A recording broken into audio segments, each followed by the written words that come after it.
So I think I've done that. Okay, so you're all going to hear this. Probably most of you can recite this welcome, but I need to practice it, and there's always a few people who haven't heard it before.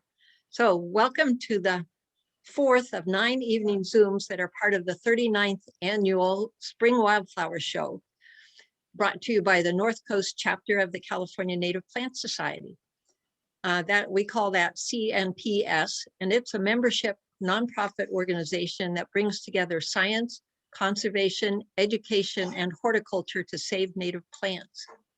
I'm Carol Ralph, currently president of the North Coast chapter and a member of the Wildflower Show Planning Committee. And there's some other important people from that committee here tonight too, like Annie Reed, who will be talking to you in just a little bit. And let's see.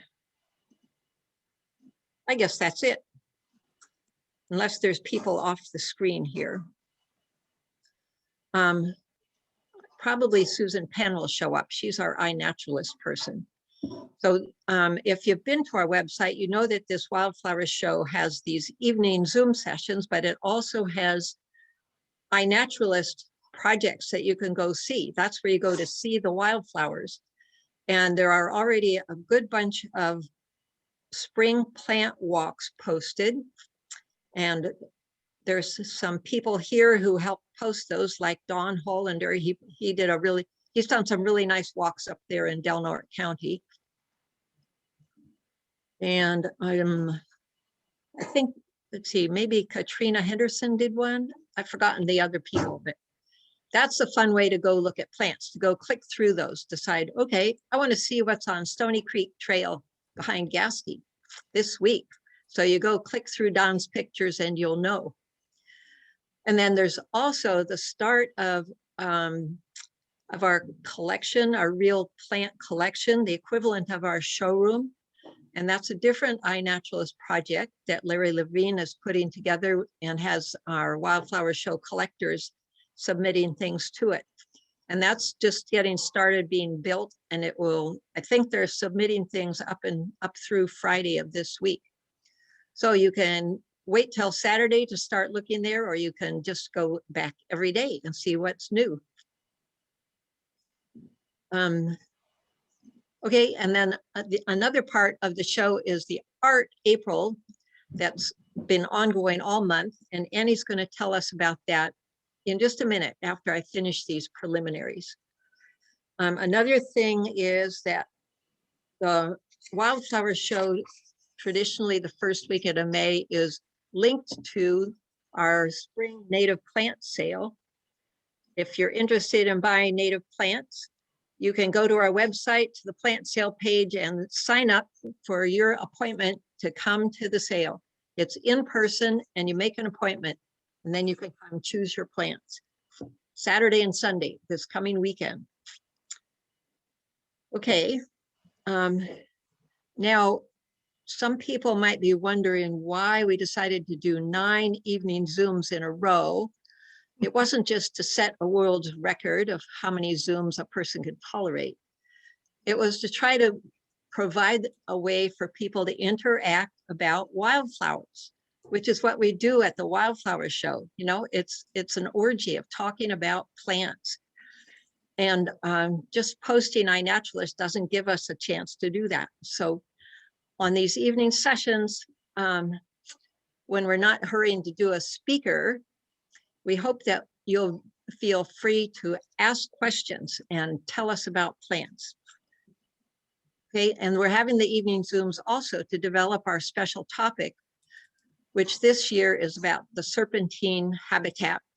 And we've already had 2 great speakers, and you're here tonight to hear the 3rd great speaker. So Mark Bailey, the geologist, told us about serpentine soils from a geologist's point of view. So we got the basic geology, and he had plants too. He's a well-rounded person. He had some nice plants.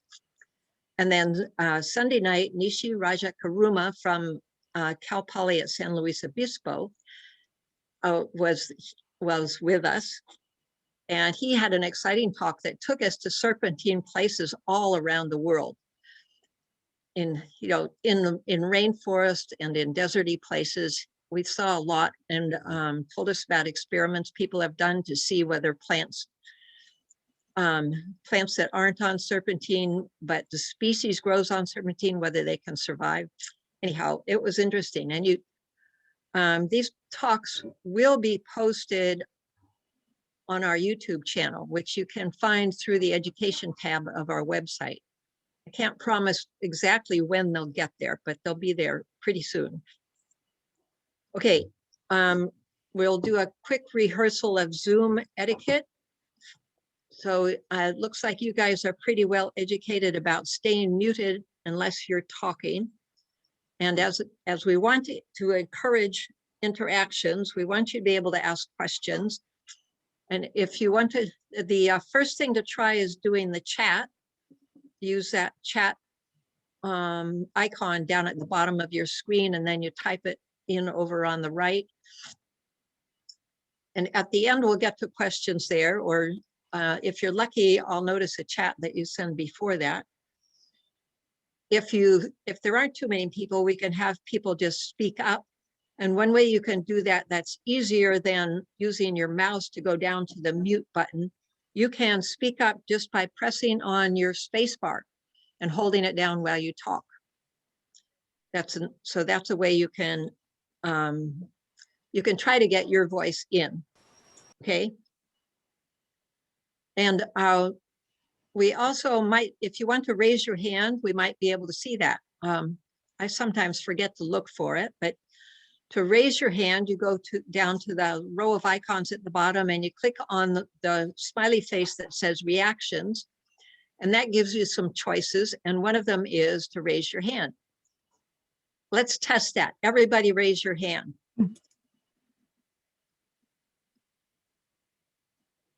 Lori did it. Yeah. Okay. And Steve and Karen. Okay. Oh, I see. Okay. So hopefully if you have something you want to say, you now know how you can say it. And then the other thing that people can turn off and on is the video. And there certainly are reasons people like to keep their videos off. But if your video is on, then it does make it more like we're talking to real people and more like the social thing that we sort of hope it is. Okay, and I said we're already going to record this session. Okay, any questions on what we've said so far? Then I'm going to pass the screen to Annie Reed, who's the brilliant person who came up with the idea of our Art Share April, to have it be the whole month be a celebration of wildflowers by people doing art with them. So Annie, are you ready to show us some of what's been done? I am. And you're always so kind. I can't take all the credit for this. It's been a small group of people who got together and decided that the art night was important enough to extend into a virtual art share month. Traditionally, we've always gone to the Wildflower show, the group of artists, and painted or drawn from the wildflowers that the collectors bring into the show. So it was a wonderful, oh, it's saying my internet is unstable. Okay, let me know, raise your hands if you don't hear me. But yeah, we really missed that evening, just like we've missed so many things this last year. And like Carol said, having these Zooms every night and all of the activities that have been going on have really made it feel like the Wildflower show did.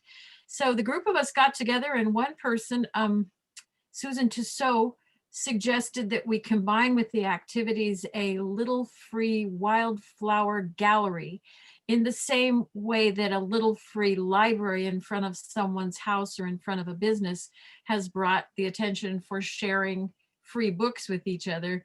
We decided we would share art in a safe way so that we could in addition to having our Zoom meetings every Friday night where artists would demonstrate, we'd be able to share on social media the artwork that's inspired by the wildflowers.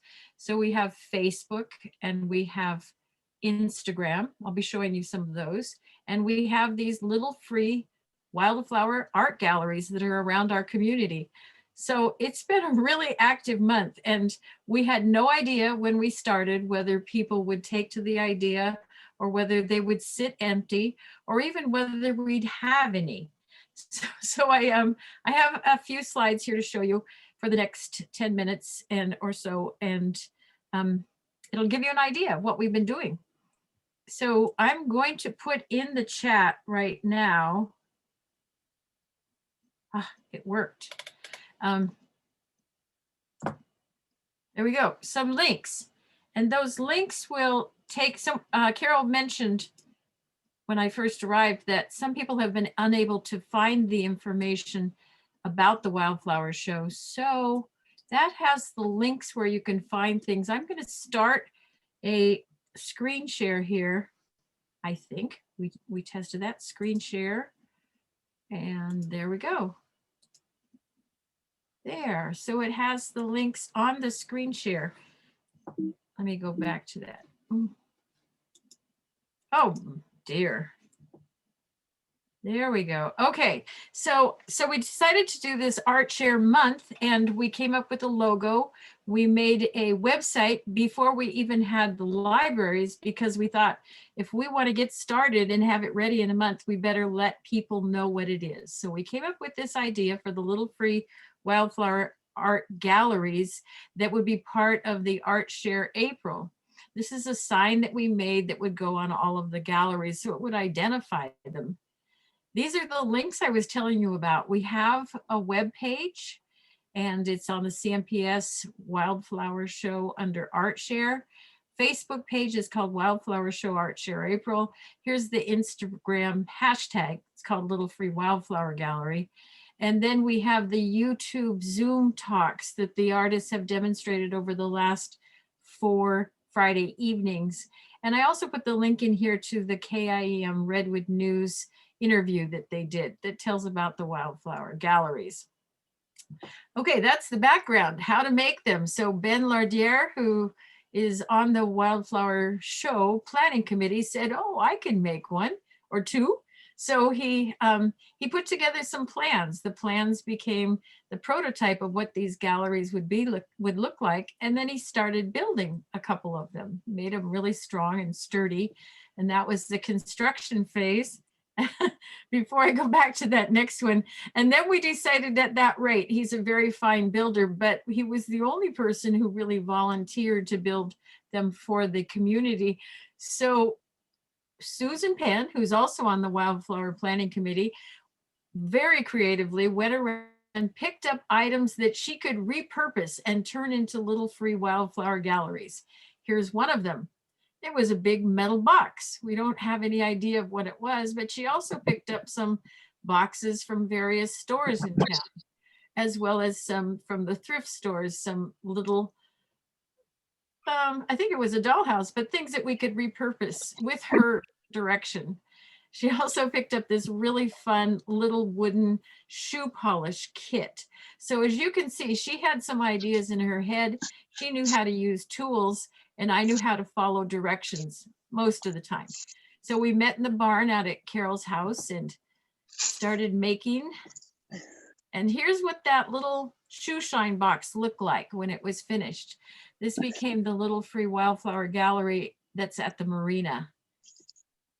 And these were the others when they were starting to have their doors put on them. We turned the boxes on their side, found some ways to seal them and acrylic doors on them, put little easels in them. They started looking a little more like galleries.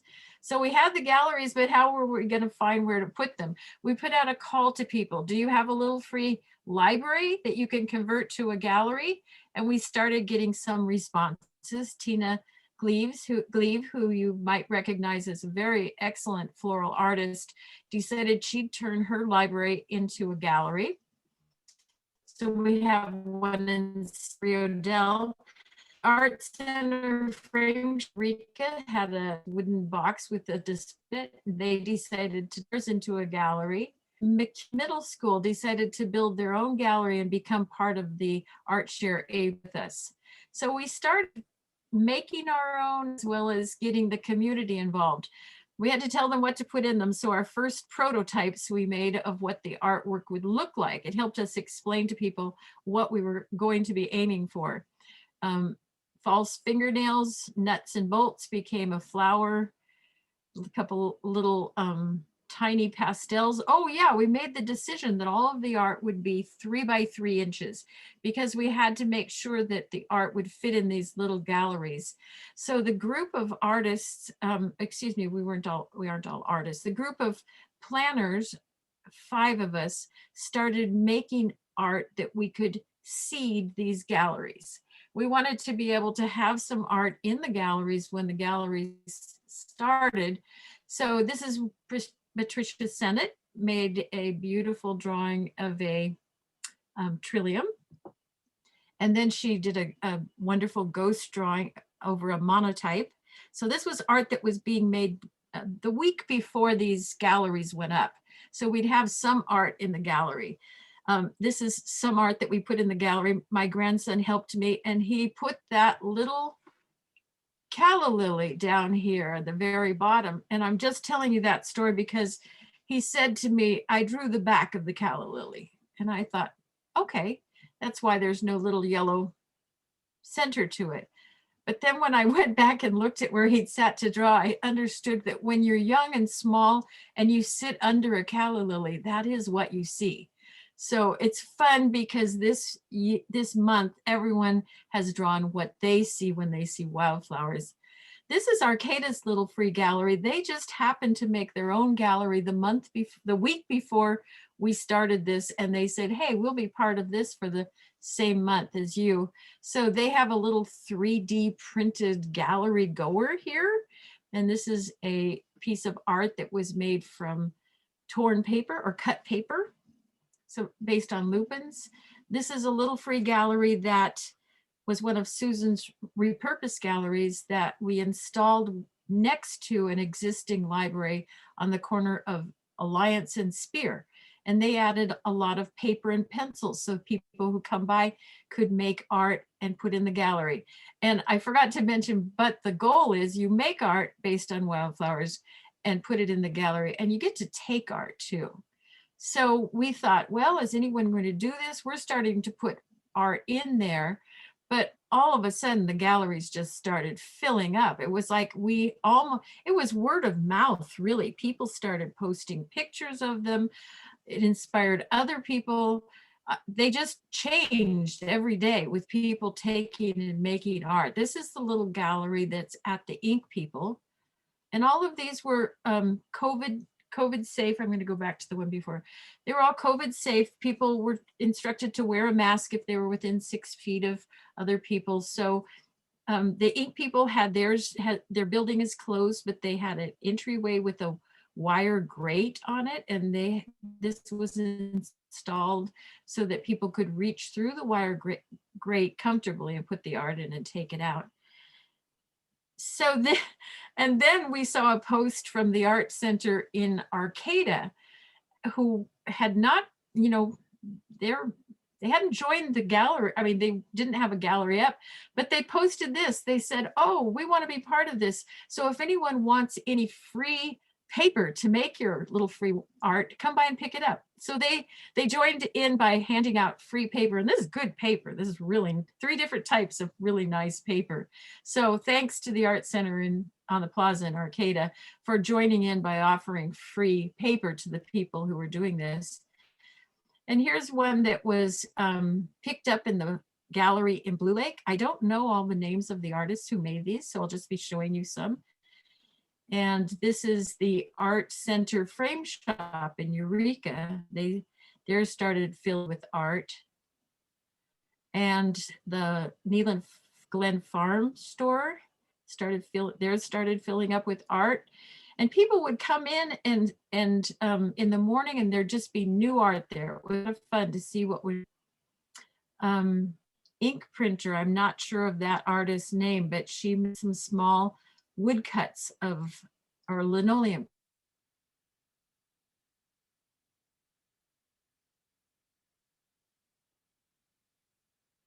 Oh, Annie froze. Now we can't, you're muted, Annie. You need to unmute. My screen just went blank. Can you hear me now? Yeah, now we hear you.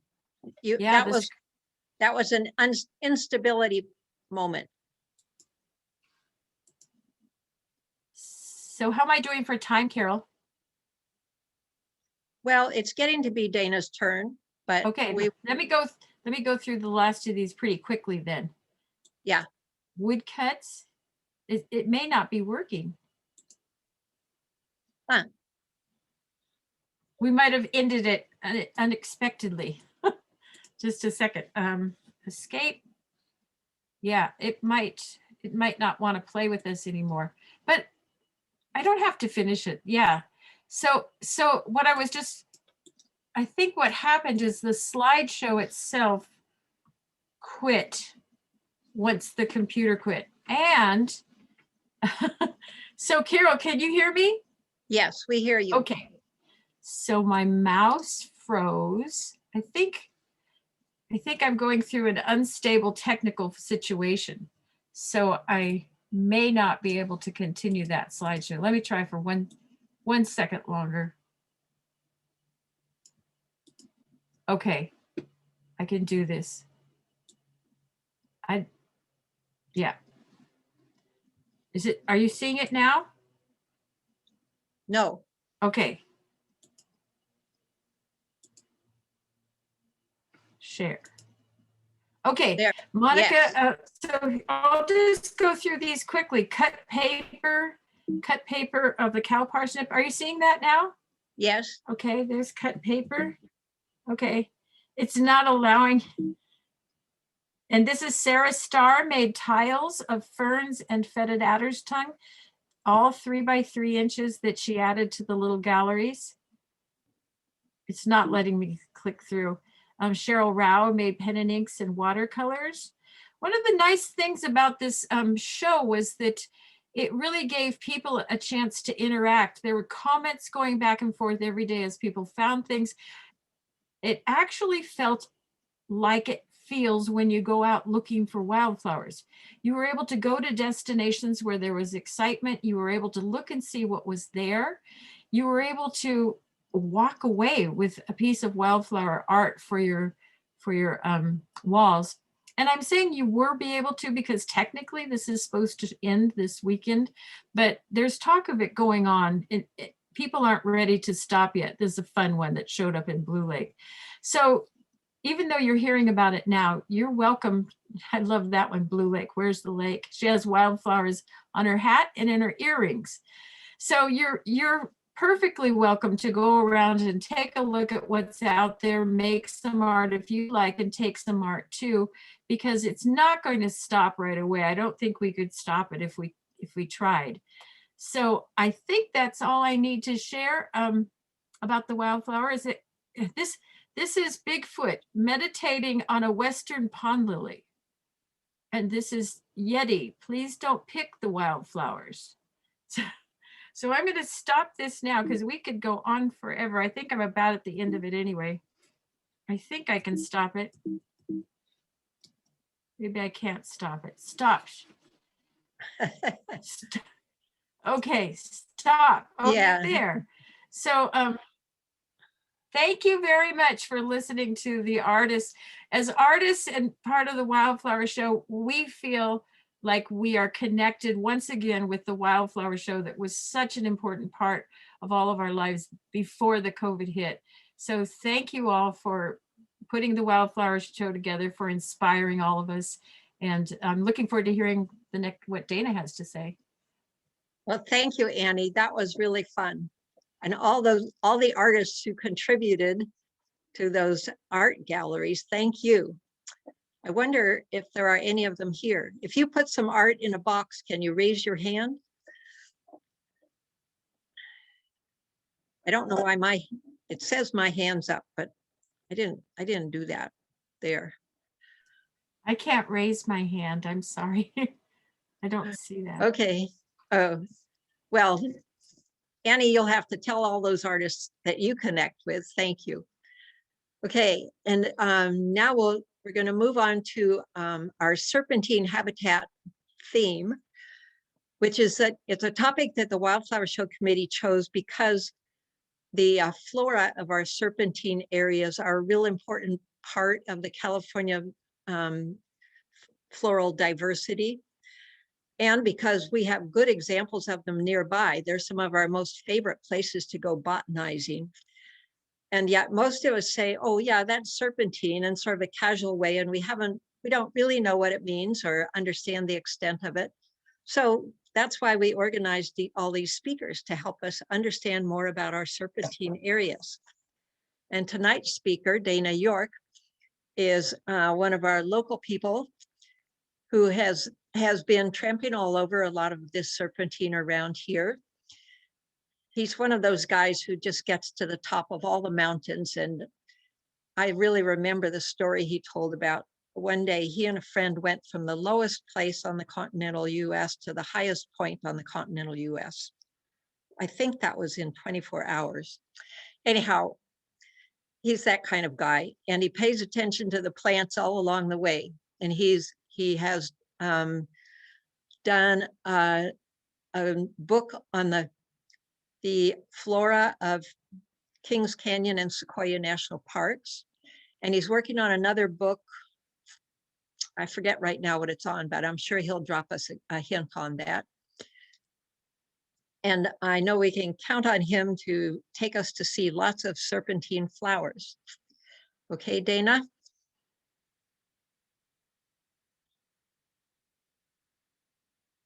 All right. Thank you, Carol. And I'll start sharing the screen, I think, first, and then, okay, there we go. And maybe get that loaded up here.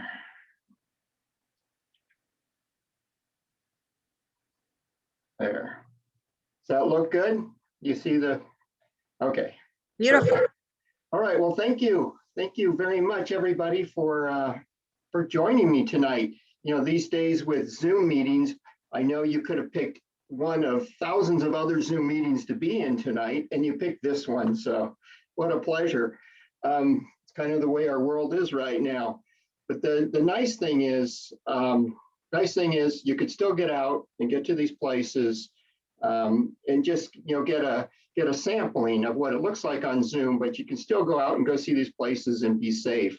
And so I certainly did a lot of field work last year. It was just a little odd trying to go to dinner or getting gas. I was wearing gloves, and it was a little scary as far as that goes. But the place I went, and Carol mentioned that I like to go locally, and also that story about climbing from the lowest place to the highest place. It's almost like that. That was pretty good, Carol, but it was the lowest place in the Western Hemisphere in Death Valley to over 11,000 feet on Telescope Peak in one day.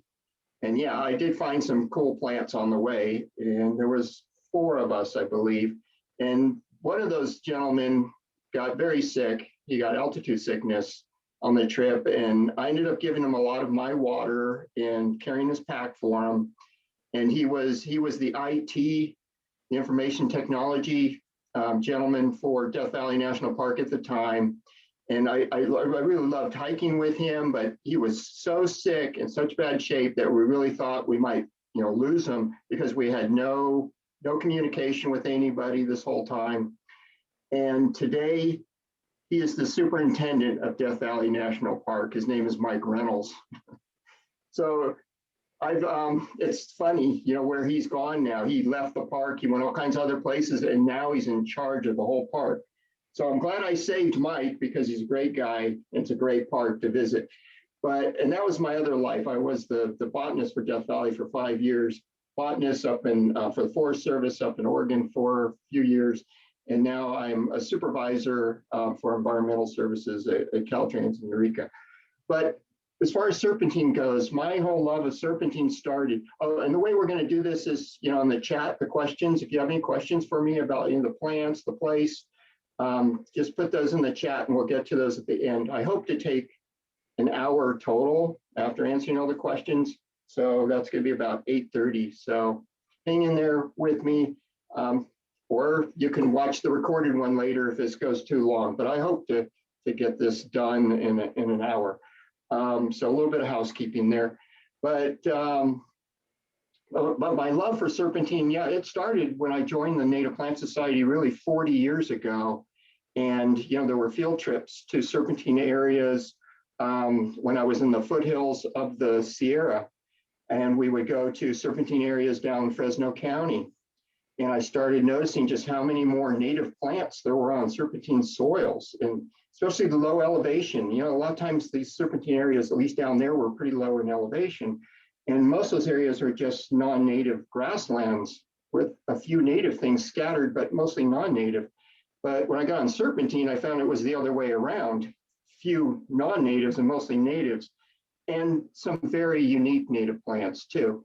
So, and those that have been hearing about serpentine during the other presentations probably have learned that there's various chemical characteristics of serpentine that make it quite hostile for a lot of our non-native plants to live on, and a lot of our natives don't like it either.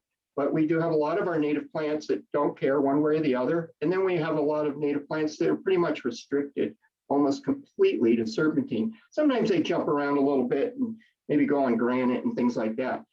But anyway, I wanted to keep this pretty local. So if anybody does want to go out and see some of these things, and you can see them right from the road, you don't need to do, a big 14-mile or 12-mile hike to the top of Mount Eddy and back. But I'm going to take you to the Mount Eddy area, and I'll show you where that is here in a second. It's a wonderful area to go. Carol's been there with a workshop for Siskiyou Field Institute with me. And so I'm giving you a presentation. I will be doing another workshop in June for Siskiyou Field Institute to Mount Eddy. And this is kind of the precursor Zoom part of that trip. And I just wanted to try it out on you guys. I will be taking some things out because I added some things that aren't on that trip that are on the Scott Mountain side of things. But for the most part, this is the same Zoom presentation I will give 2 days before we actually go in the field for the field portion of that hike with the Siskiyou Field Institute to the top of Mount Eddy. Okay, I think I covered a lot of things here. So in this photo right here, just to let you know, this is all serpentine in the foreground, but in the background, it's all granitics. So you can get a mix like this in areas. And what's interesting up there in Mount Eddy, you'll be hiking through the serpentine and going through and then all of a sudden you'll get different species. You'll get a red fir forest, just a pure stand of red firs when you get into the granites. And then you get back out of the granites, and then the red firs are just kind of wherever scattered. I mean, it's really kind of cool, the differences you get with the plants in this area when you get onto the different the different rock types, the different soil types. All right, let's go here. All right, where is Mount Eddy? That's number one. So if you can see my mouse, this is I-5 coming up, and Wairika, which is close to the border with Oregon, which is basically, this is the top of the map, is the end of California. But there's more beyond California. There's Oregon, just doesn't show up there on the picture, but I promise there's more. You can keep going. You won't fall off the edge up there, but you don't have to keep going.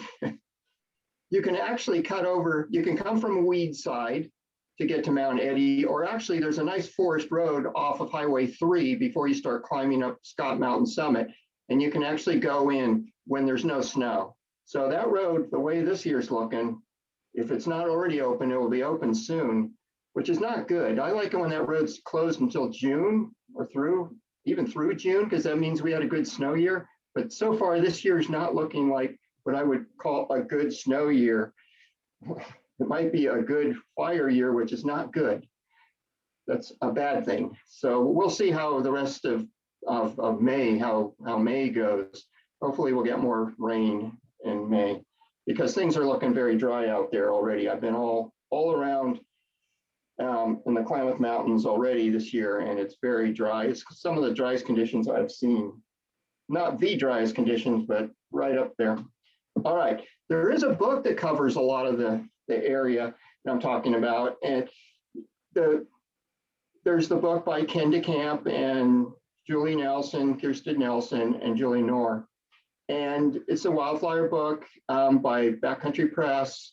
It's very nice, beautiful photos, and it will cover a lot of the species up there on Mount Eddy, but not everything, but it covers a lot. It's really aimed at the Trinity Alps and covering the main plants of the Trinity Alps. But if you're looking for a wildflower book, when you're out there in that Serpentine area, this is one that covers it, for a nice picture wildflower book. So this is one of the things I just, most people, thistles are not the thing that you think about when you think about native plants. There's so many non-native thistles that are a problem. But, when you get on the Serpentine, like I've mentioned before, you're getting into so many more natives. And any thistle you see on Serpentine is up in this area is native. And you've got this Brewer swamp thistle that I just love. I think they're the coolest looking things. And on the way to Mount, it's kind of below the trail to Mount Eddy, but it's in the area.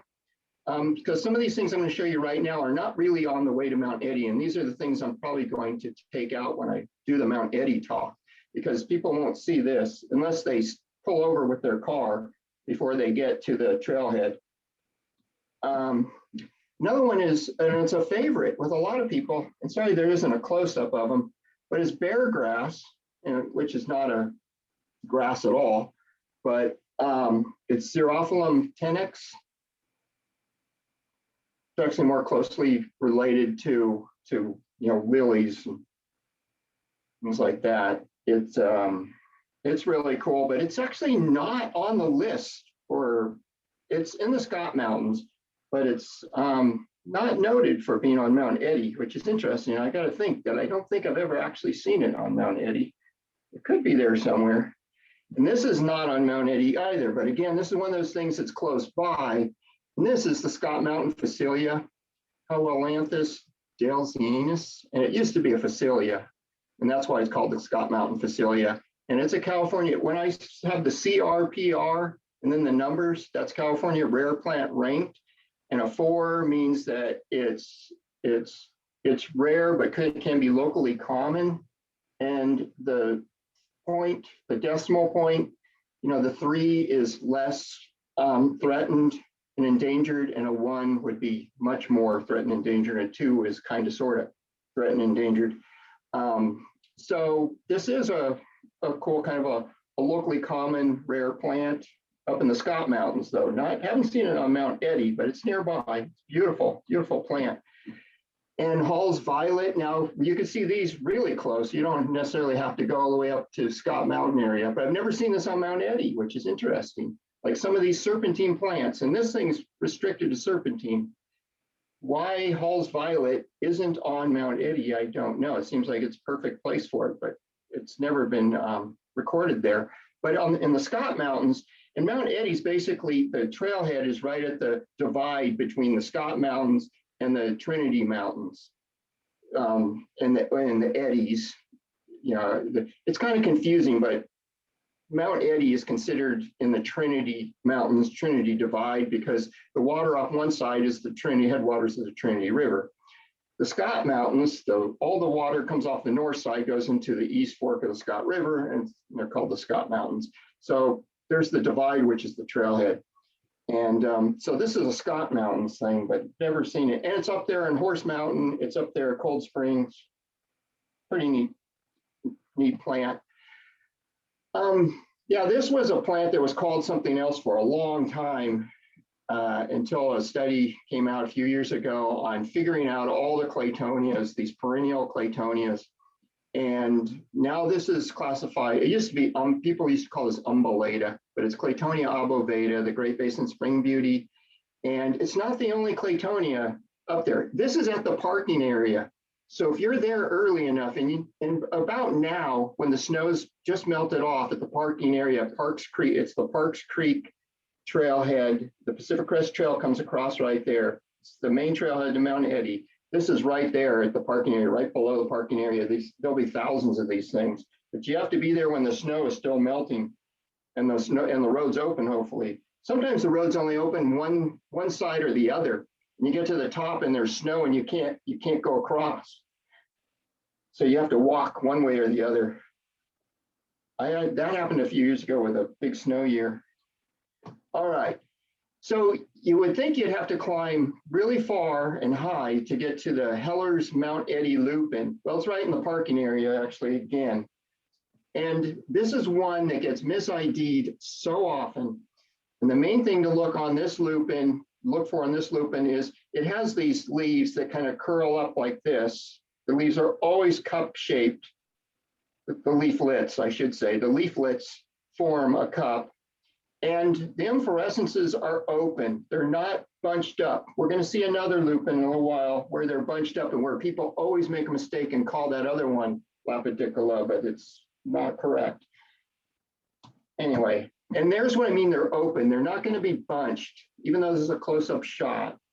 And it's also a 4.3 on the California rare plant ranked. Oh, so a 1 would be the most rare. A 2 would be rare in California, but common outside the state. And a 3 means it needs more research. Don't know. I'm not quite sure why a 3 didn't end up being, it's still rare, but it's locally common. And a 4 is we don't know. That's how I would have done it, but whatever. They did a little different than I would have. And again, in the parking area, just in the park, it's amazing how many of these things get missed because everyone's just like in a big rush to go up the mountain. Well, the parking area has all kinds of cool plants that are California rare plant ranked and never been documented. There's Engelmann's Lomatium. And of course, Lomatiums can be tough, so I can understand on this one. It's Lomatium engelmannii, but the lupin never been documented in the parking area before. There's Riesel's beard tongue, Penstemon rieslii. Beautiful penstemon. And there's a lot of penstemons just do well on serpentine.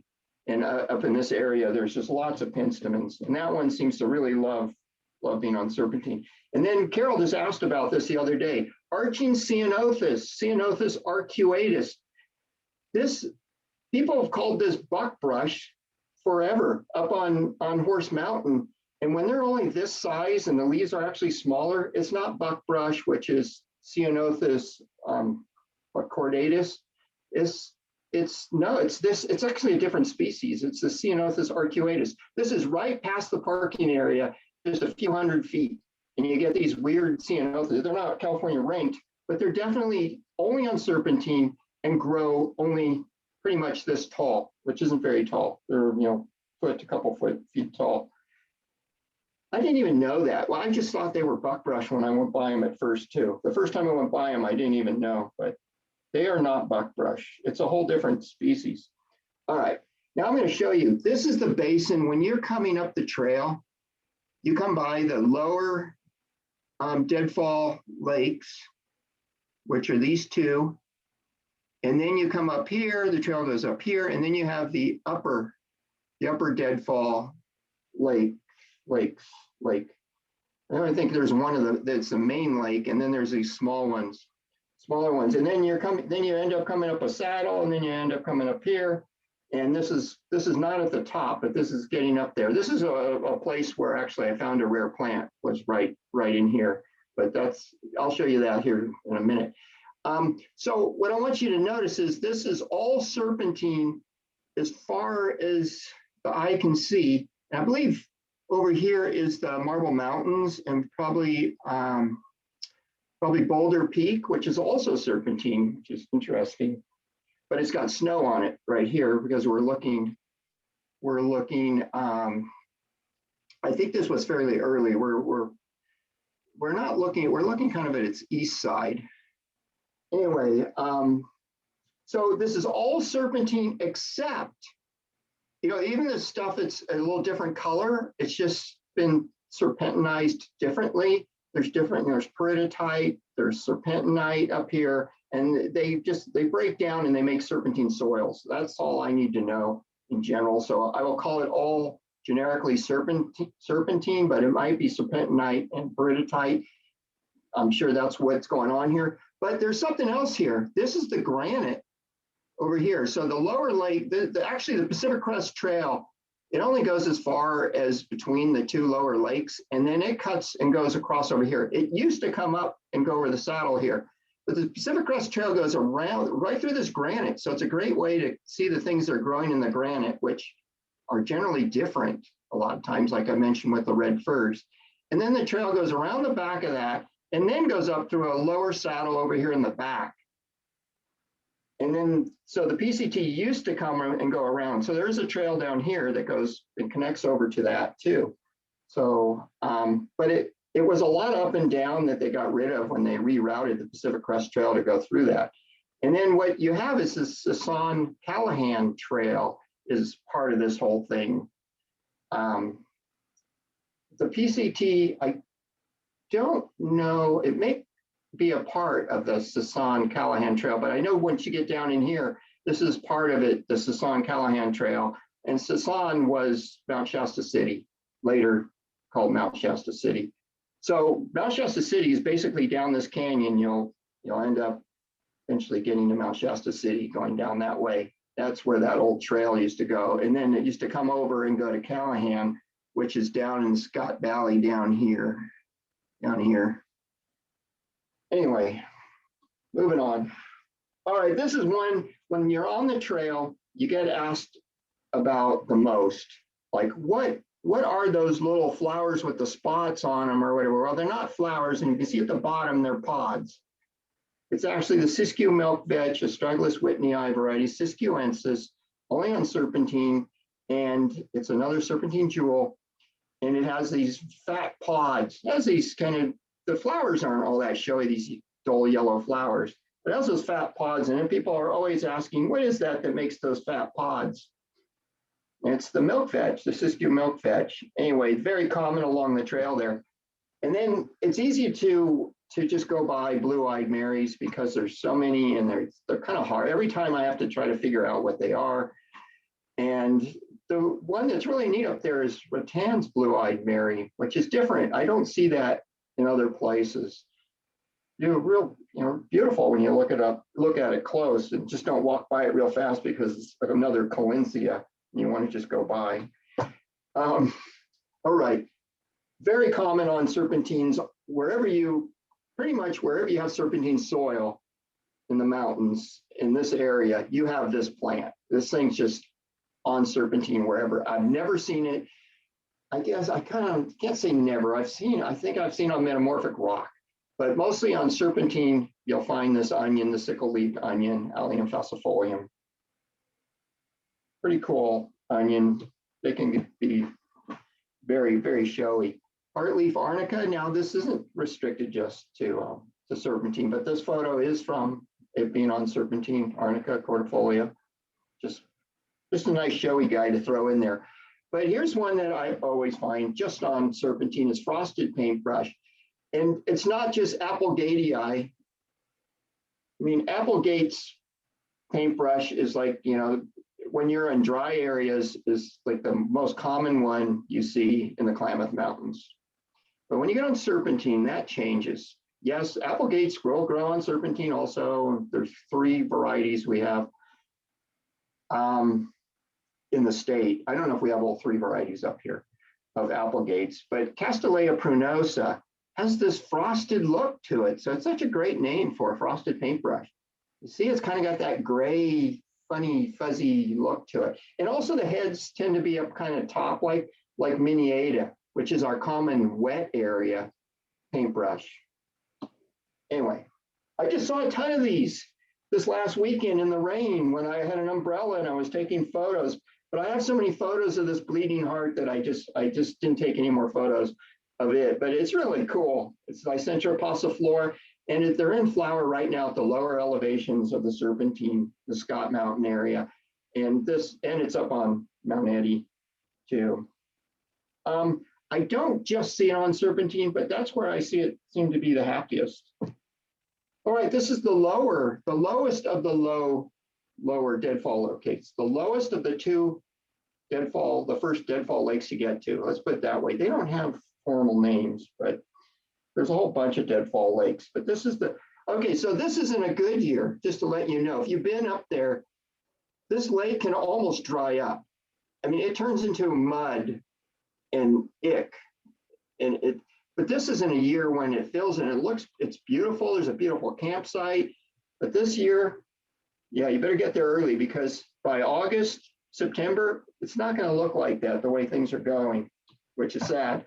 The upper lake, the upper of the lowest lakes, the next one up is this guy here. And this one doesn't turn into a mud pit, but it can drop. But it doesn't turn into a mud hole like the lower one can in a dry year.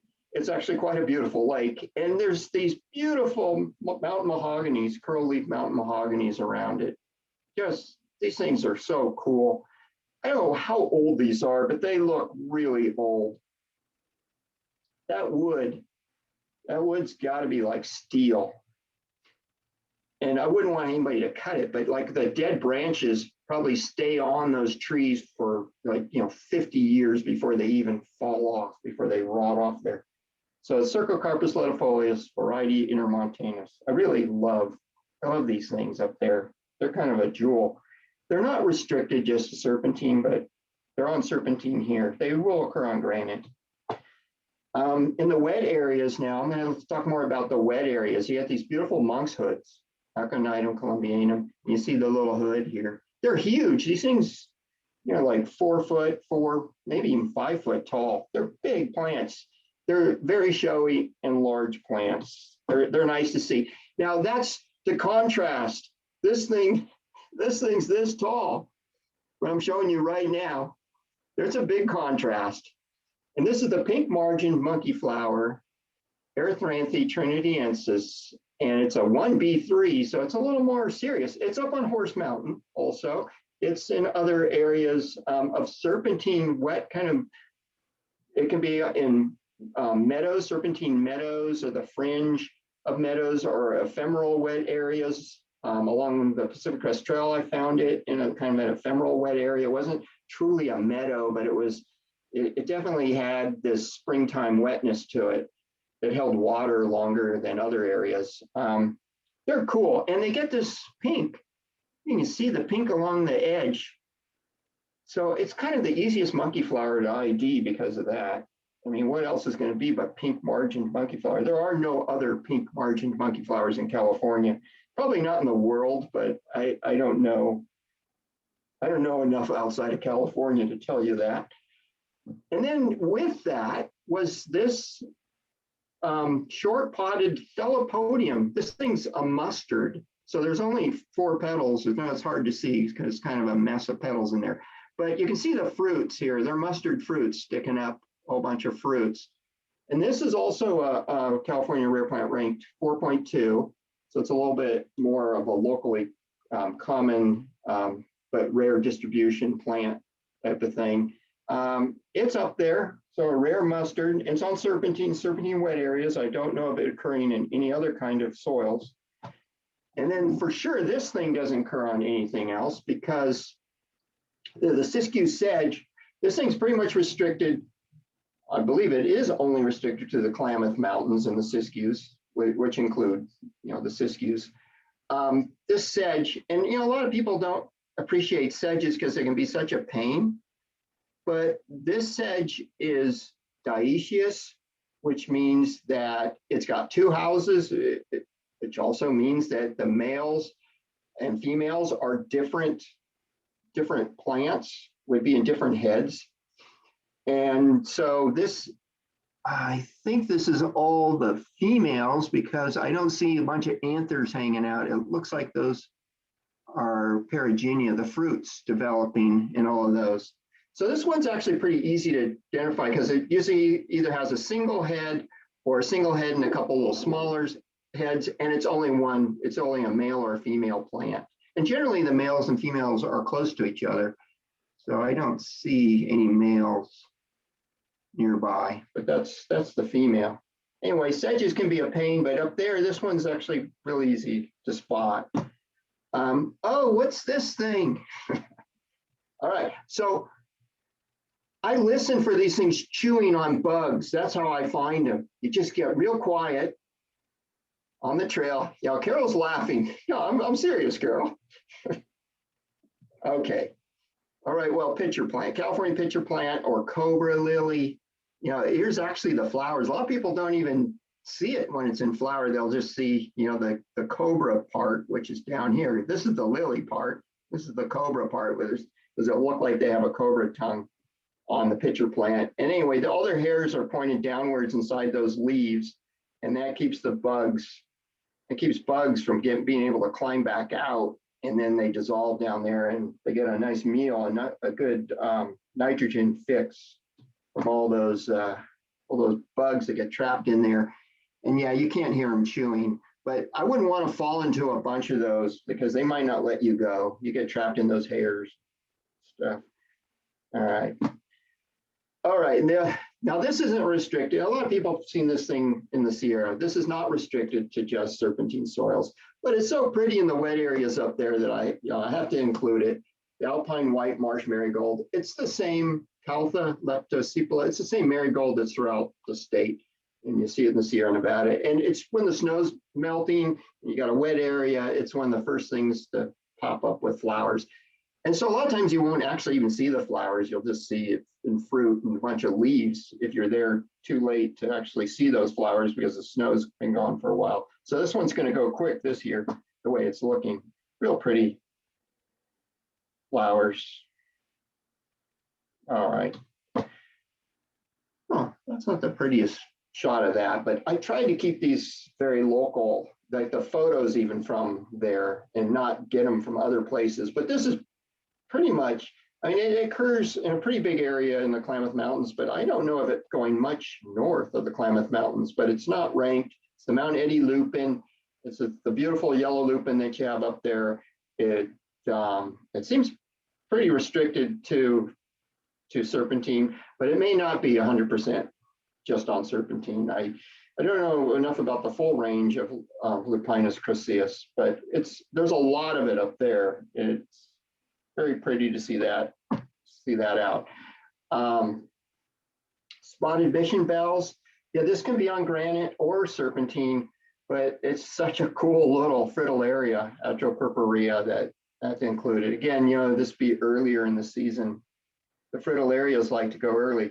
And a lot of times with fritillarias, this will drive you crazy, but you'll see these single leaves all around in an area with fritillarias, or if you don't even know a fritillaria is there, but you see all these little single leaves, and you know it's some kind of monocot, lily thing or whatever. Those are the juvenile leaves of fritillarias, or there's some lilies that'll do it too.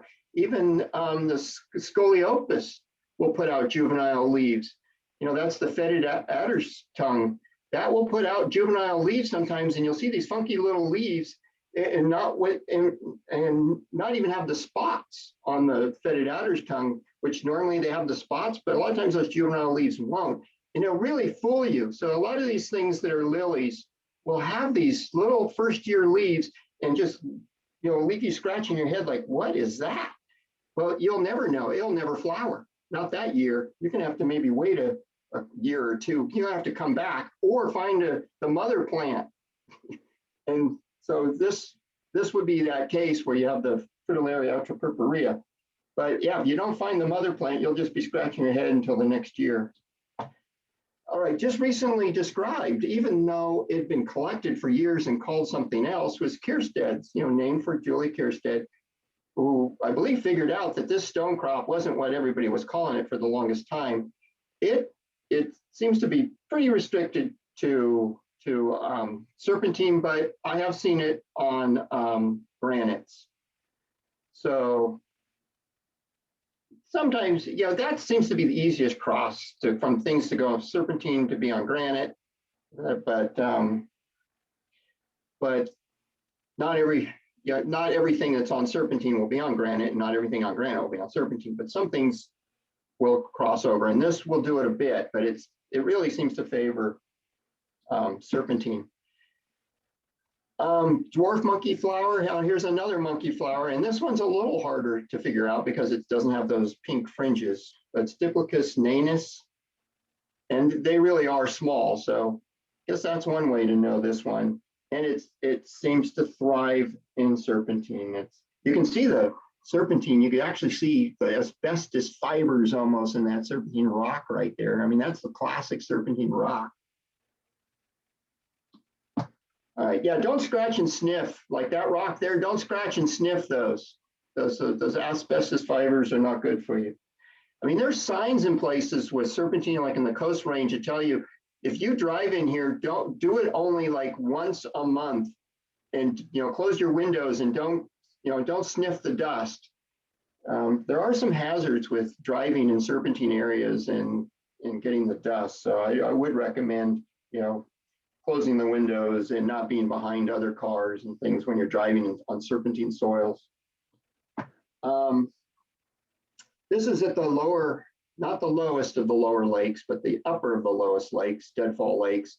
This is Pacific jewel flower, Ceanothus barbatus, and it's got these really dark sepals here. You can see really dark, and they kind of get fat too. And it's got these clasping leaves. It's a cool plant.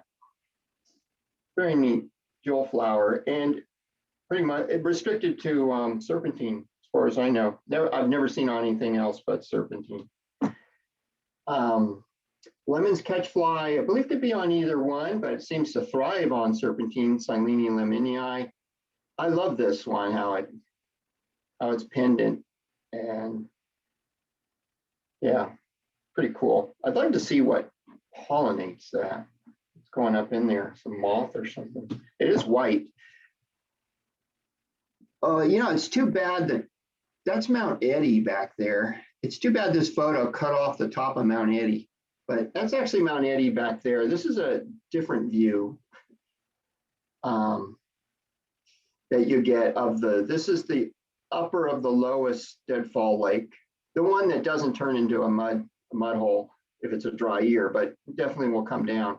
And then those mountain mahoganies I showed you were over here at this end of the lake. They're basically as you come in the trail over here. And there's two trails that come in over here. The lower trail is from the meadow, from Deadfall Meadows, and it's actually a lot shorter trail, but it has an elevation gain. And then the Pacific Crest Trail from Parks Creek doesn't have much of an elevation gain and loss, but it's a longer trail. I think it's 2 miles longer even. So it's a bit longer trail. And then, like I said, the PCT used to come up this way, but now the Mount Eddy Trail keeps coming up over here and actually climbs up over here and then ends up going over here and then up. Then you have to go back up a bunch of switchbacks. Anyway, this country right here is just why I've got this photo in here to kind of share some of the things that are kind of in that area. And maybe even higher. It's the Copeland Speedwell, Veronica Coplandii. This is a rare plant ranked 4.3. I got a closer shot of it. So they can grow in these big groups like this. And there's up close. They're really cool. Only on serpentine. This is one of those really cool serpentine plants that, yeah, they're spectacular. They're weird. When you see them, you're like, what? What is that? They're really pretty. And then continuing up from that upper of the lowest lakes, you kind of get these ponds. Like here's one of these ponds, kind of frog ponds, and they got isoedes in them. They're kind of interesting little ponds. They can dry up. In fact, I think last year or the year before, I saw this thing pretty much all dry. These little ponds can dry up. But this is the upper Deadfall Lake. This is last year. This is my tent last year, and I was taking some people that bid on a trip and won the silent auction to go on a trip with me up there last year. That was really, really cool. We had a great time. Anyway, I had camped there for the first time at that upper lake. So once you're up there, you start getting into some other things. And one of the things that's just truly amazing is this Klamath foxtail pine, Pinus balfouriana, subspecies balfouriana. So there are two foxtail pines in California, and the Klamath one, which is doing great up on the Serpentine on Mount Eddy. I mean, there's beautiful stands of it up there. And in fact, it's a research natural area, for the foxtail pine up there, a Forest Service research natural area. They have these tight bunched fascicle of needles along the branches. So they really do kind of look like a tail. And that's what you pretty much get them when you get right above the upper lake, the upper deadfall lake. And then that same area, you also get these things. You get quill-leaved Lewisia liana, and the ground will become pink from these things. And I will show you why. This is why the ground becomes pink. These are so cool. They kind of go hand in hand. Once you get into the foxtails, you'll get into the quill-leaved Lewisia up there, Lewisia liana. And up here, this also is down in the Sierra Nevada and is disjunct with populations down the southern Sierra. And that's where I first saw this plant when I was younger, was down there in the Sierra. And to find it up here, and also to have this disjunct population of foxtail pines is interesting. These two things kind of go hand in hand with their ranges to some degree. But this one's still considered the same species, whereas the foxtail pine, that's a different subspecies down in the Sierra.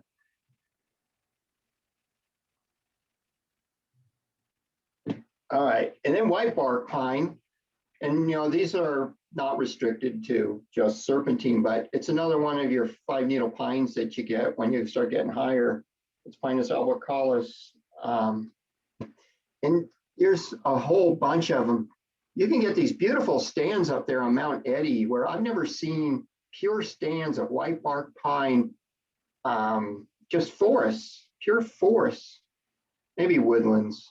It's hard to say, but a woodland and a forest are different on how much cover there is on the ground cover. But in any case, I usually don't see these pure stands of it like I do up there on Mount Eddy. So that's why I really wanted to point it out, even though it's not a serpentine restricted plant by any means.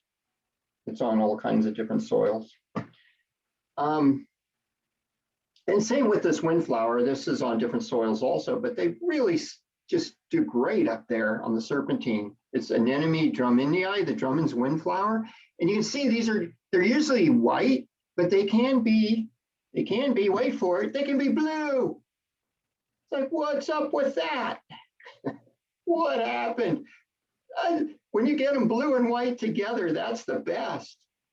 They're blue on the back a lot of times too, actually. But blue on the top side of the petals is pretty cool. Anyway, I like those anemones. And here's the deal: you all should remember, keep your friends close and your anemones closer. Okay, I just had to throw that out there. Sorry, just had to. When I worked in Death Valley, people would ask me, how often does it rain? And I've stolen this, and I'd say, I don't know. I've only been here 5 years. They would also ask me, how often do people die? Which I think it just happened again, unfortunately. Only once. Okay, I'm done with the jokes. I'm moving right along. Okay, whoa. But what's cool? There's a lot of cool gentians up here. There's at least 3 species of gentian you can get on the trail. And this is one of the spots you can get gentian newberrii. Not that variety, not the Tioga one, but Newberrii, I think Newberrii. Anyway, this is the above the upper lakes, deadfall lakes. You have this meadow, and basically this is not Mount Eddy, but this is the rim. Well, this might be Mount Eddy. It's hard to see the top. I don't think you can actually see the top from this view of that meadow that's up in the upper part, but there might be just the rim up there too. I can't really tell. Yeah, this might just be the rim that goes to Mount Eddy. But in any case, this is the upper meadow that you go by, or I think you can kind of miss it if you don't just kind of go off the trail a few feet and look. And this is the meadow that's up there. And then as you go even farther, that's that where I was camped, where I had my tent. That's that upper Deadfall Lake. This is the upper of the lower ones that I said, you know, is beautiful and stays beautiful pretty much even in a dry year. And this is the one that turns into a mud hole in dry years. So this year, this thing may turn into just kind of a big mud hole. And then these lakes dry up too in dry years, these little ponds. Anyway, once you get up here, you get in kind of a different, like a serpentine that's from serpentinite, and your species change from the stuff that was off of the peridotite. And these things are really restricted. And I'll show you them. And then just looking the other kind of direction, this is Mount Eddy, the top of Mount Eddy. And again, you can see kind of the different colors between the kind of the serpentinite rock and the peridotite rock. And you will get different species of serpentine plants that like that, more that serpentinized stuff. This seems to be something that really likes the peridotite, the kind of that orangish rock. Is this lemon sword fern, Polystichum leminii. They're really goofy looking, the way the leaves are held, all like, you know, like shutters, like someone closed, you know, the shutters or the shades. Anyway, those are really like a lot in these rocky spots. You'll see those in this kind of peridotite type of rock. And this is the forest I was kind of talking to you about. This is all this forest right here is white bark pine. But once you get up on the back kind of edge up higher up here, it's all foxtail pine. So it's real interesting, or pretty much almost all foxtail. And then there's a mix, and then it ends up being white bark as you get toward the top of Mount Eddy. And one of the weirdos up there is this pussy paws. Now, it's been described and collected as Caltrinium umbulatum, but when I collected with Julie Kiersted Nelson years ago and sent it to an expert, it's like, yeah, it's not that. It's not anything. It's like, yeah, it's new. So you got this pussy paws, it just doesn't even make any sense that to science. They don't know what it is yet. So you got that up there, and this is kind of that last ridge before you do the final ascent of the mountain. And this ridge is really interesting. This is more of that serpentinized serpentine I was talking about. And one of the things that's in there that's not on the kind of the orange peridotite serpentine, but this thing's completely restricted to serpentine. All in all, is this, and it even has it in the name, is Serpentine Spring Beauty, Claytonia serpenticula. And this thing has those narrow leaves. I showed you Aboveda earlier in the parking lot. You can go see Aboveda if the snow is still melting, they're so beautiful. The flowers look pretty much the same, but the leaves are so much narrower on serpenticula. Cool plant, thousands, but you have to be up there when the snow's melting. Otherwise, you would never know this thing ever existed. They do their thing and are gone by the time the snow is gone. I mean, that's pretty much the way it is. And you can look and look and look in places where there are thousands and thousands of these up there on that rim before you do the final ascent. You could look and you would never find them if they'd already gone to flower and fruit, which they do very early. Yeah, you would never know they were there. So not very much, it wasn't very collected or well known up there on Mount Eddy until a few years ago when I took Tommy Stoughton, who did the study on him. I took him up there and he was so excited to find him. It was May, it was like the beginning of May, and it was a dry year.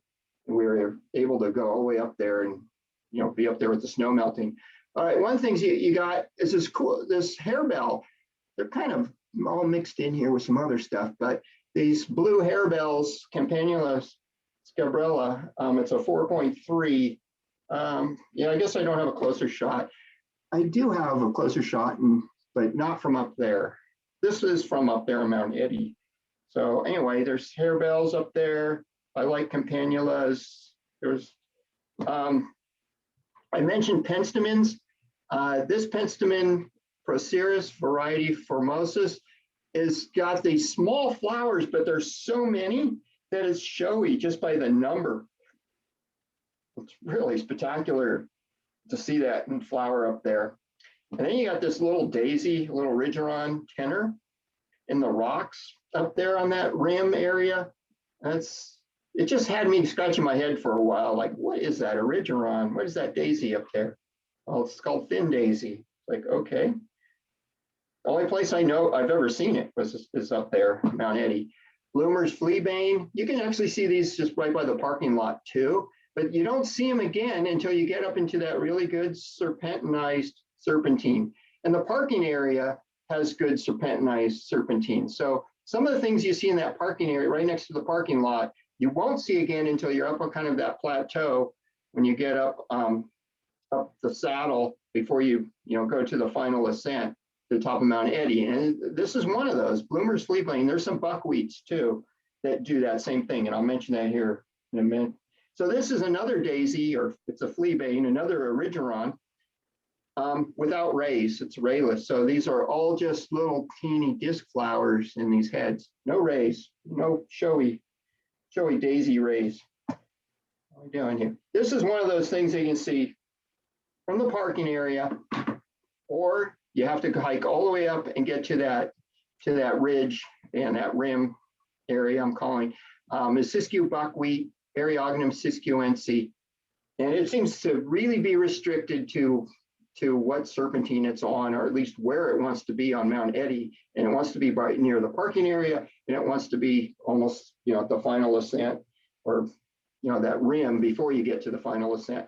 Because I didn't tell everybody, I'm going from bottom to top, and maybe you figured this out already, but that's the way I'm working this. So we're going to end at the top. And we're getting there, but we're not quite there yet. We're not even on that final ascent, which it seems like it takes forever. And it is, but we're not there yet. We're almost. I don't know if you remember, Carol, this was not quite there yet.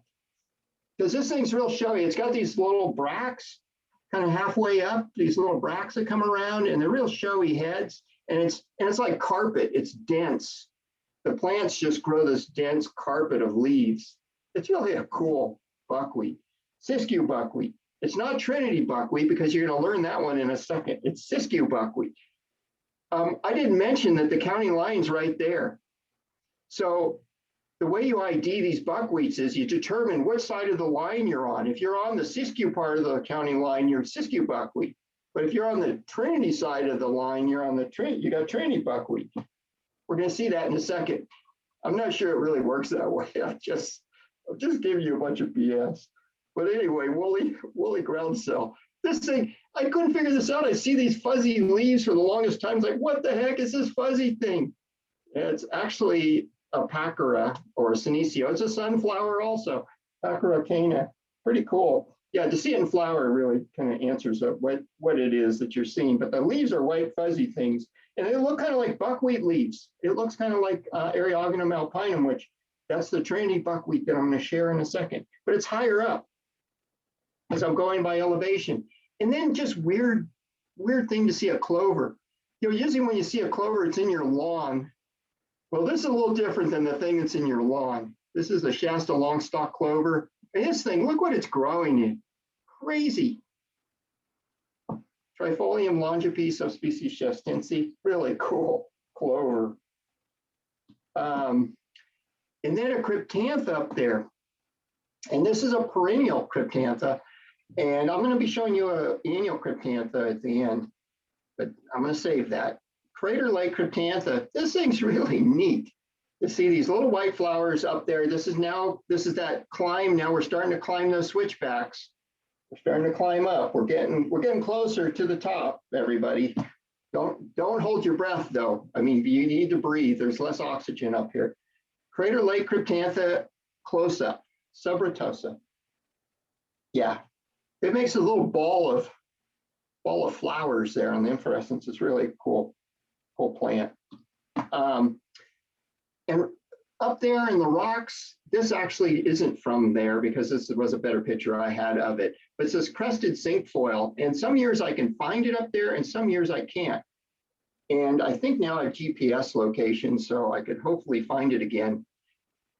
But Potentilla Christi, it's a 1B.3.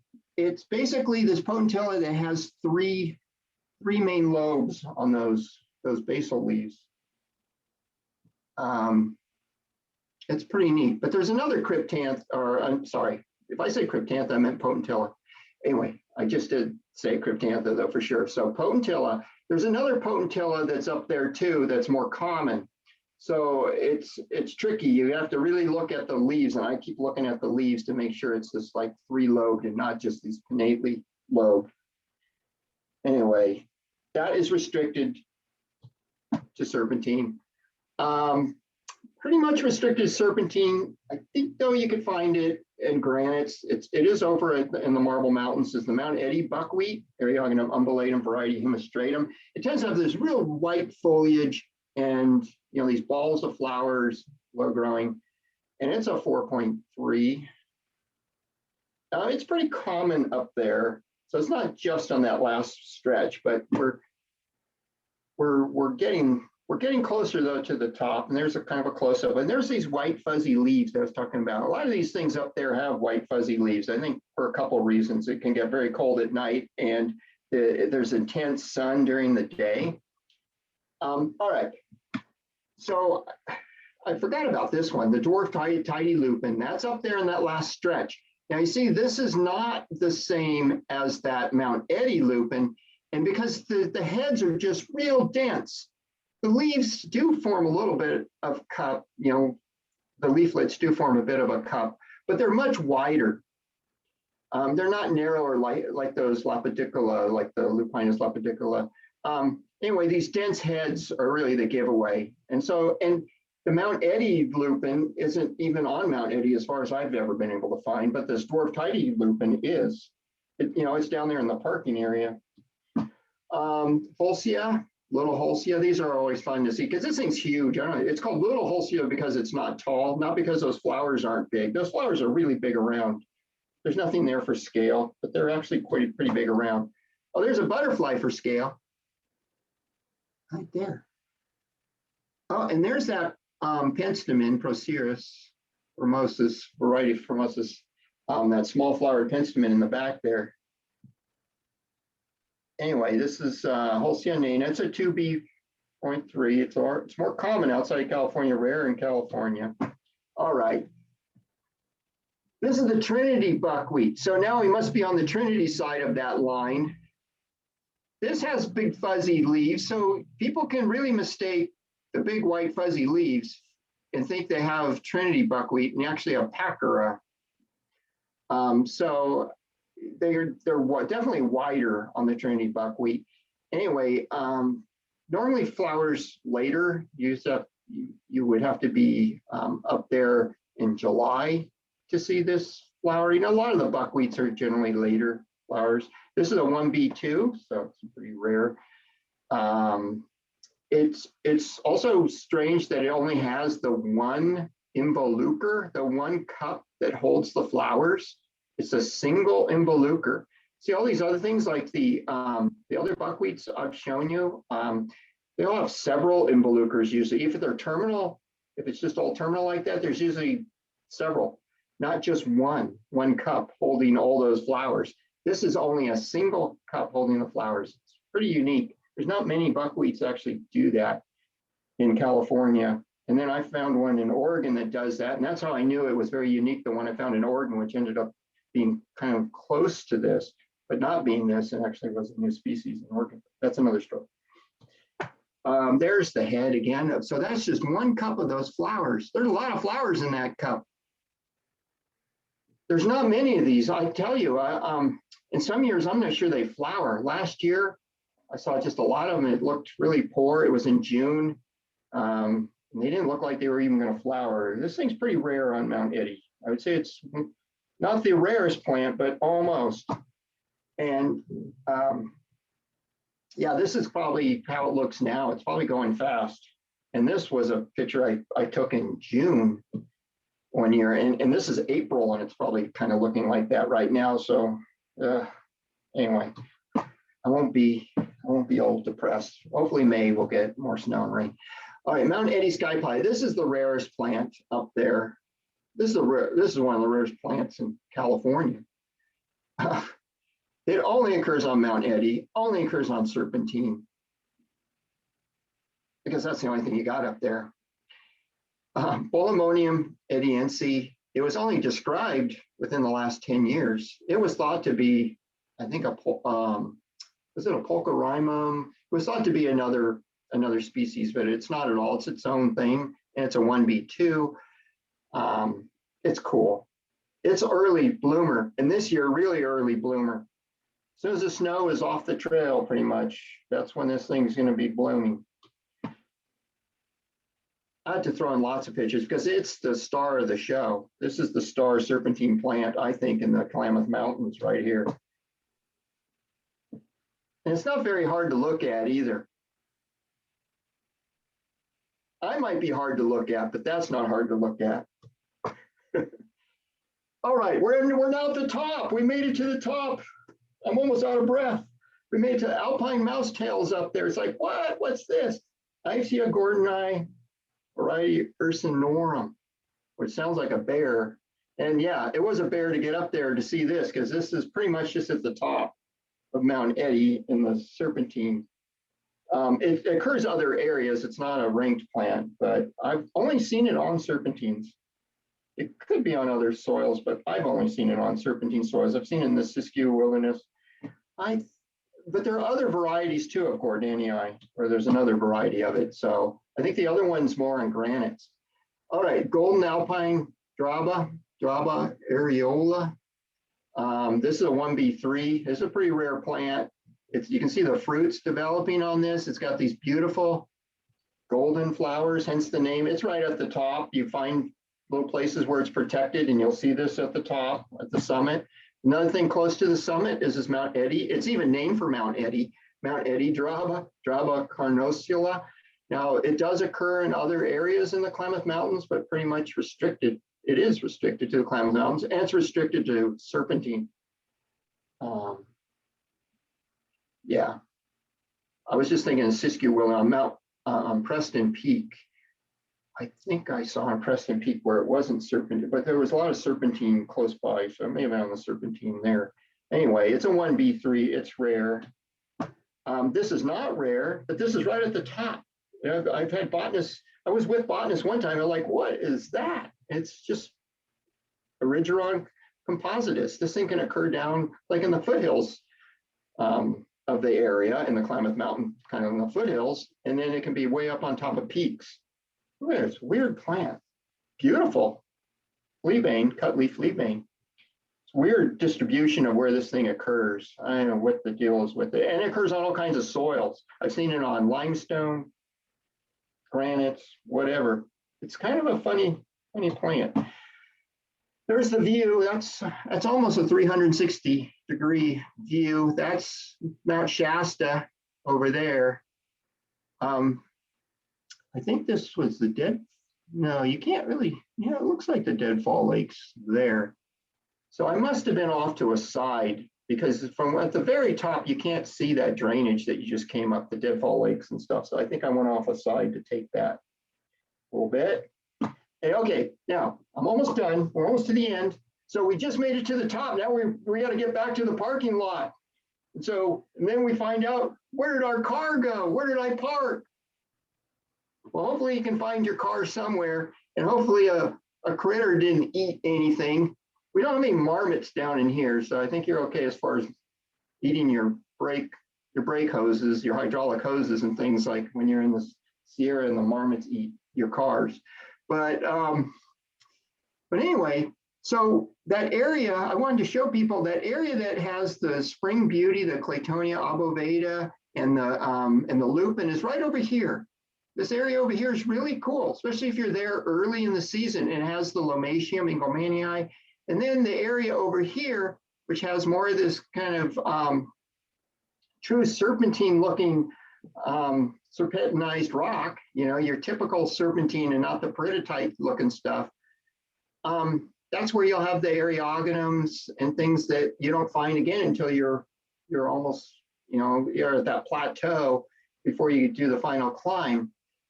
So that's an interesting area. And another thing in that area, and just a few feet over there from where everyone parks, was this thing. And it's like, it's this thing here. This is a cryptantha. I mentioned cryptantha. I was going to talk about cryptantha again.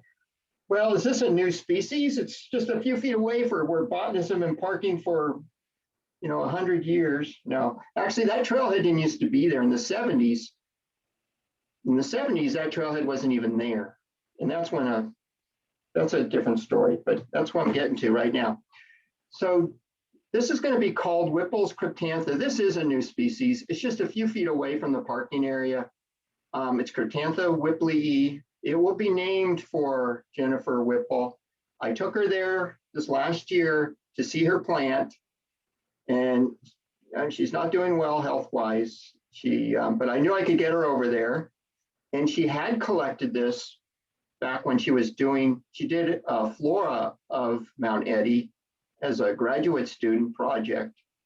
And I don't know, it was the 70s and 80s, right around in there, a long time ago. There was no trail. There was no Pacific Crest Trail the way it was right there. Like I said, the Pacific Crest Trail did have a different route, but it didn't come in that way. So she had to come in from the lower trail, and she had to do things a lot different back then. It was a lot harder. But she had collected this in the Scott Mountains, because this is not in the Trinities.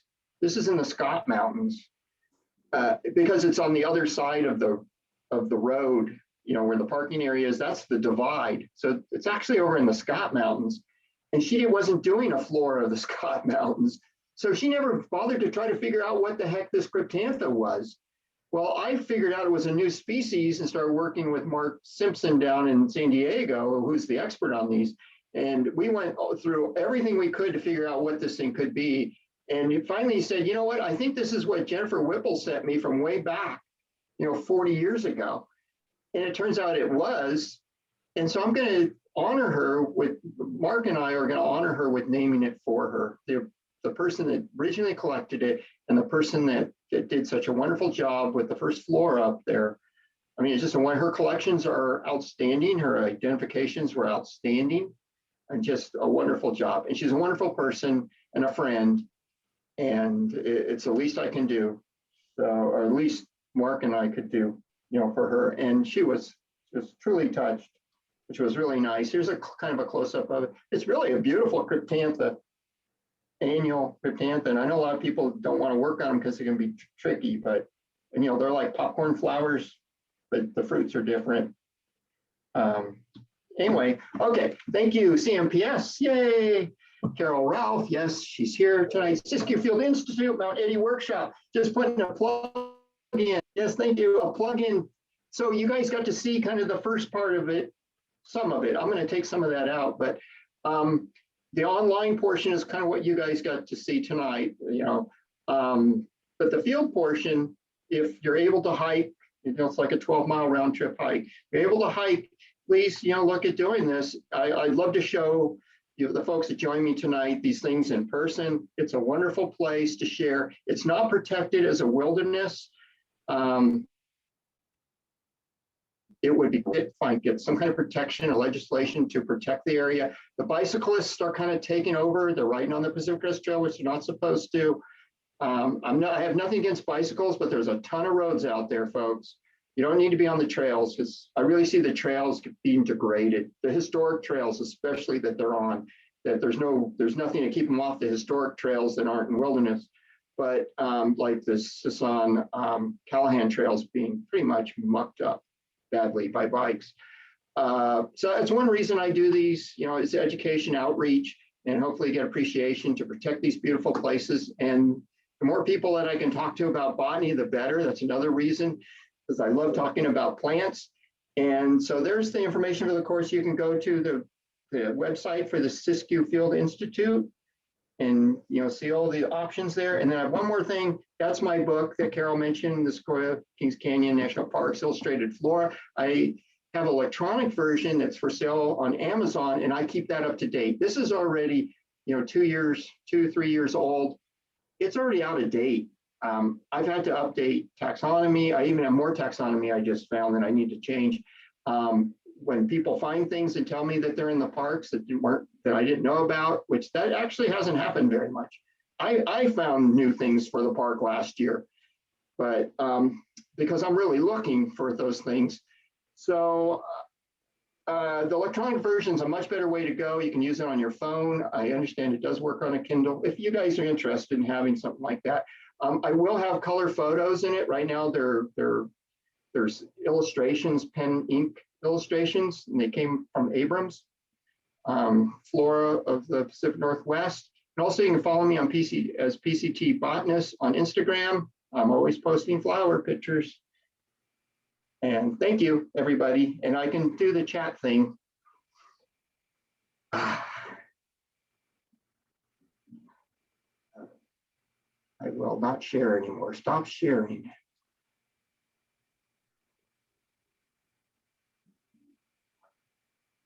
Favorite area, thank you. I don't see any questions really. Well, I have one, Dana. Okay. When you looked at that cryptantha, what made you think, this is different? Because I had already identified there's Cryptantha affinis, there's another Cryptantha. I already identified the couple Cryptanthas on the trail, and this one didn't make any sense to me. So I just tried to identify and I couldn't get anywhere with it.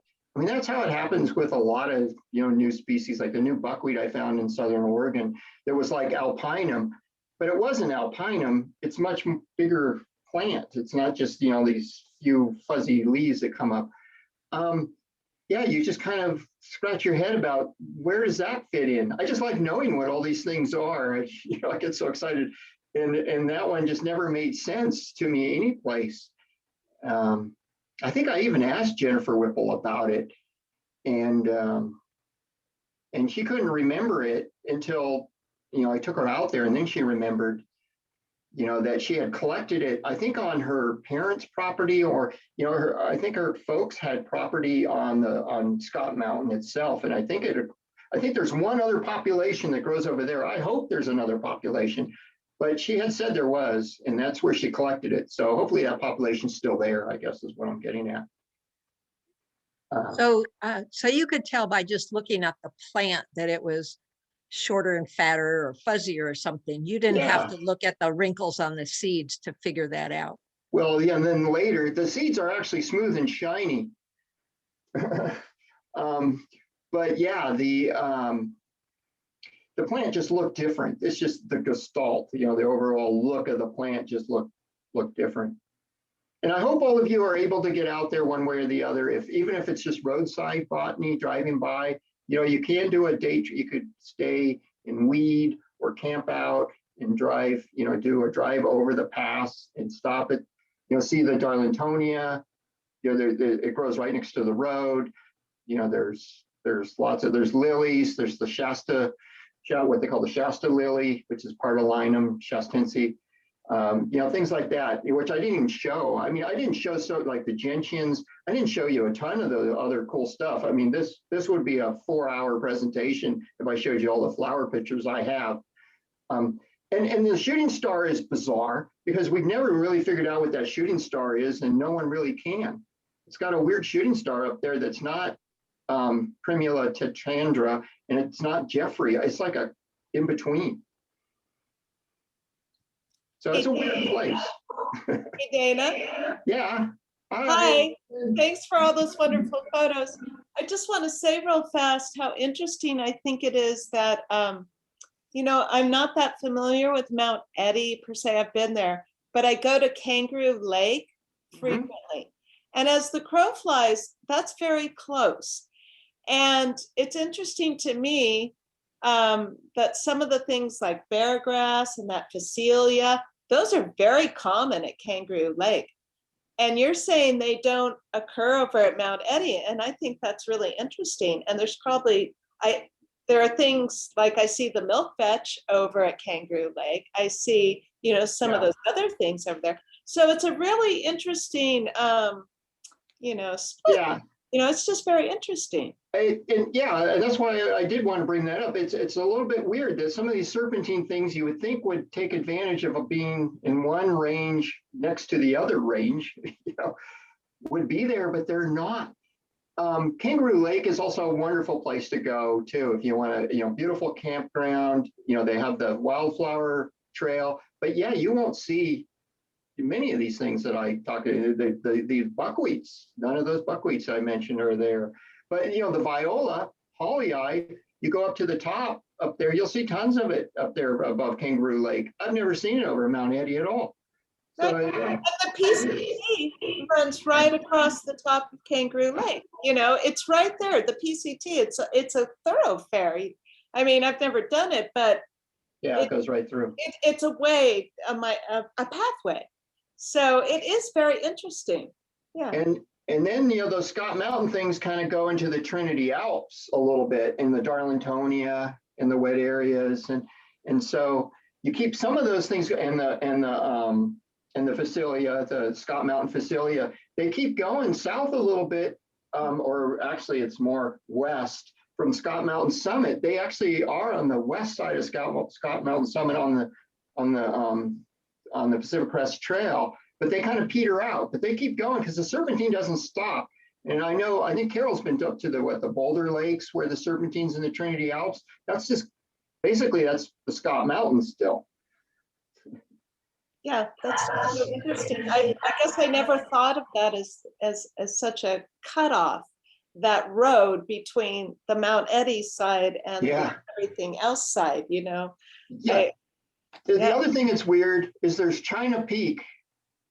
Oh, there. yeah, Tom Nelson, yeah. There's weirdos on China Peak that aren't anywhere else either in California. So, I mean, there's a Facilia, Cerecia, anyway.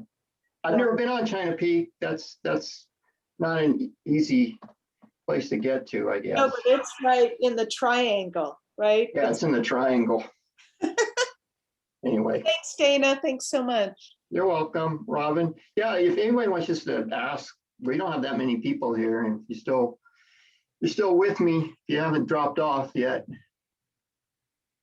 Oh, okay, corny jokes. Some people like my corny jokes. Oh, good.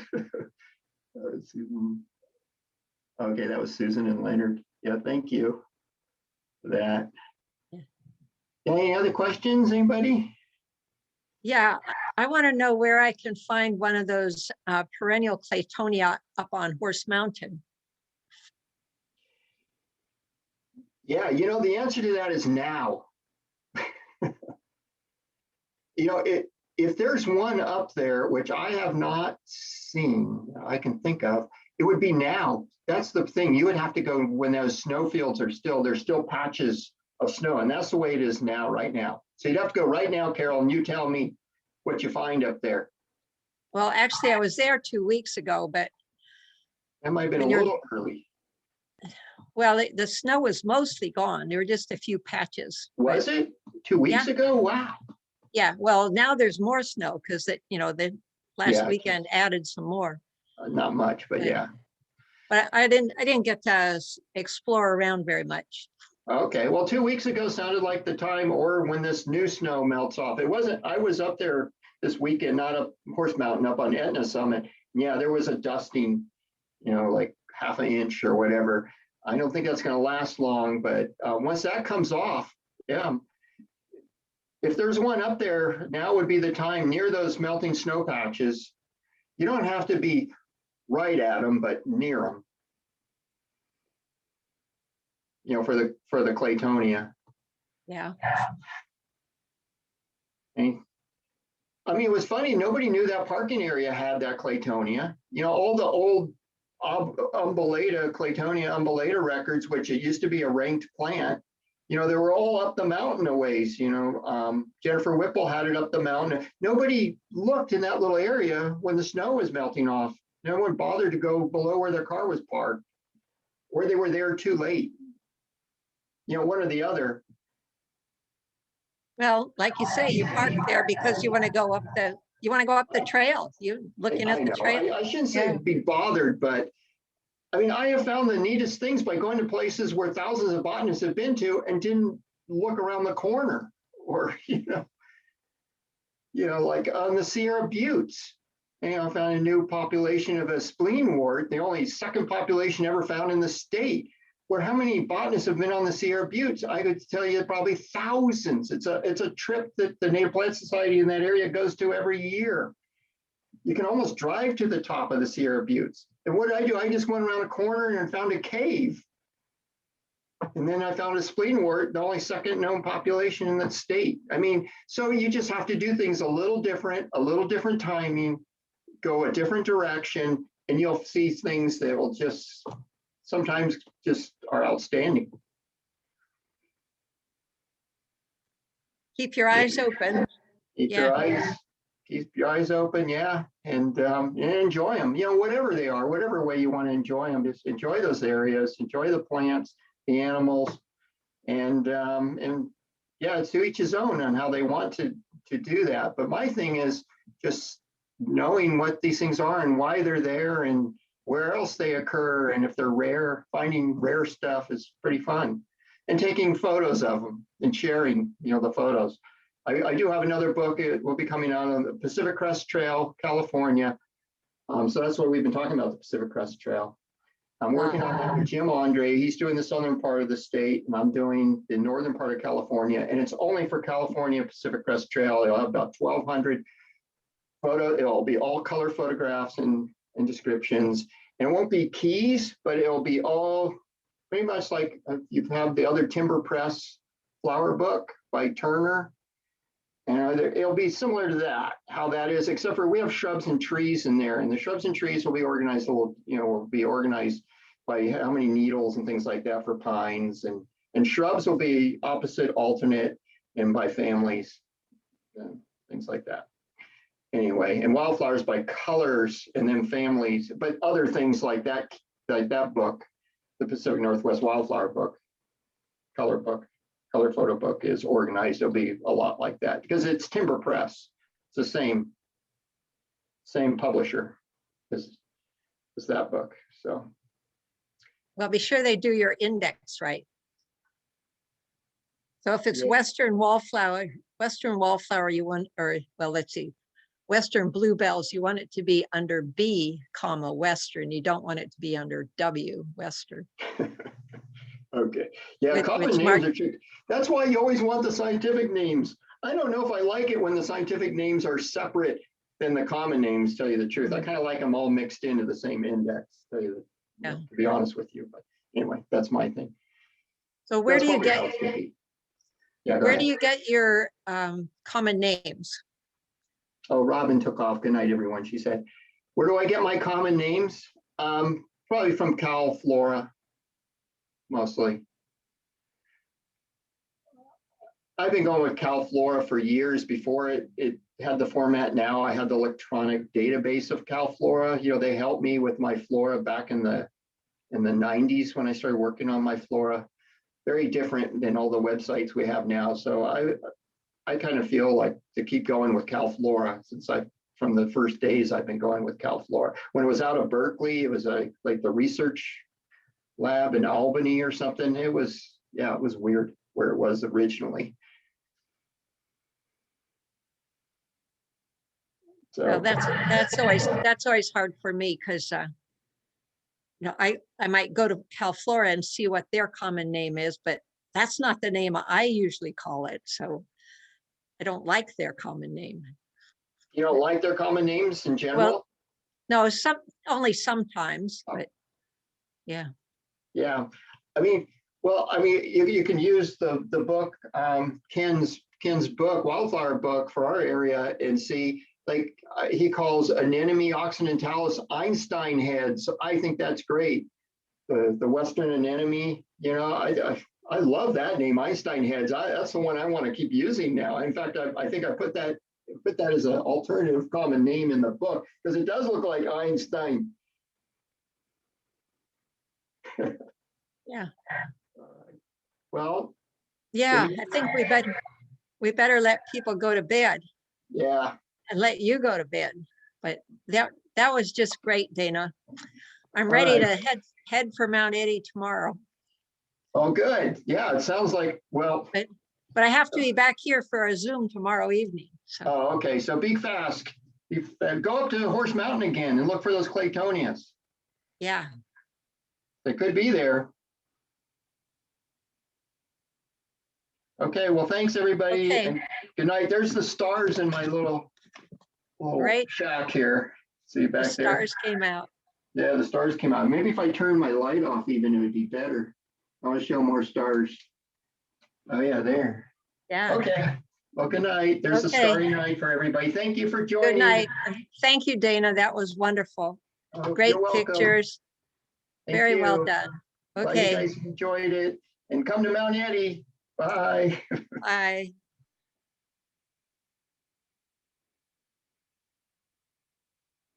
Let's see.